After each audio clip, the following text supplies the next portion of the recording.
आज का पहला पाठ संत यूहन्ना का पहला पत्र, अध्याय 1, पद संख्या 5:2-2।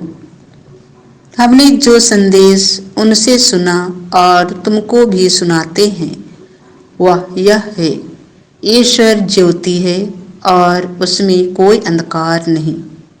यदि हम कहते हैं कि उसके जीवन के सहभागी हैं किंतु अंधकार में चल रहे हैं तो हम झूठ बोलते हैं और सत्य के अनुसार आचरण नहीं करते। परंतु यदि हम ज्योति में चलते हैं तो हम एक दूसरे के जीवन के सहभागी हैं और उसके पुत्र ईसा का रक्त हमें हर पाप से शुद्ध करता है। यदि हम कहते हैं कि हम निष्पाप हैं तो हम अपने आप को धोखा देते हैं और हम में सत्य नहीं है। यदि हम अपने पाप स्वीकार करते हैं तो वह हमारे पाप क्षमा करेगा और हमें हर अधर्म से शुद्ध करेगा, क्योंकि वह विश्वसनीय तथा सत्य प्रतिज्ञा है। यदि हम कहते हैं कि हमने पाप नहीं किया है तो हम उसे झूठा सिद्ध करते हैं और उसका सत्य हम में नहीं है। बच्चों, मैं तुम लोगों को यह इसलिए लिख रहा हूँ कि तुम पाप ना करो। किंतु यदि कोई पाप करता तो पिता के पास हमारे एक सहायक विद्यमान है, अर्थात धर्मात्मा ईसा मसीह।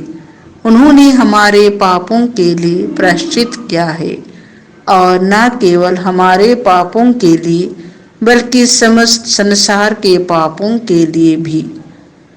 यह प्रभु की वाणी है।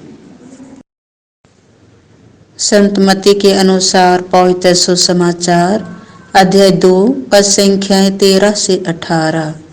उनके जाने के बाद प्रभु का दूत यीशु को स्वप्न में दिखाई दिया और वह बोला, उठिए, बालक और उसकी माता को लेकर मिस्र देश भाग जाइए। जब तक मैं आपसे ना कहूँ वहीं रहिए, क्योंकि हेरोद मरवा डालने के लिए बालक को ढूंढने वाला है। यूसुफ उठा और उसी रात बालक और उसकी माता को लेकर मिस्र देश चल दिया। वह हेरोद की मृत्यु तक वहीं रहा, जिससे नबी के मुख से प्रभु ने जो कहा था वह पूरा हो जाए, मैंने मिस्र देश से अपने पुत्र को बुलाया। हेरोद को यह देखकर बहुत क्रोध आया कि ज्योतिषियों ने मुझे धोखा दिया है। उसने प्यादों को भेजा और ज्योतिषियों से ज्ञात समय के अनुसार बेतलहम और आसपास के उन सभी बालकों को मरवा डाला जो 2 बरस के या और भी छोटे थे। तब नबी यिर्मयाह का यह कथन पूरा हुआ, रामा में रोदन और दरुन विलाप सुनाई दिया।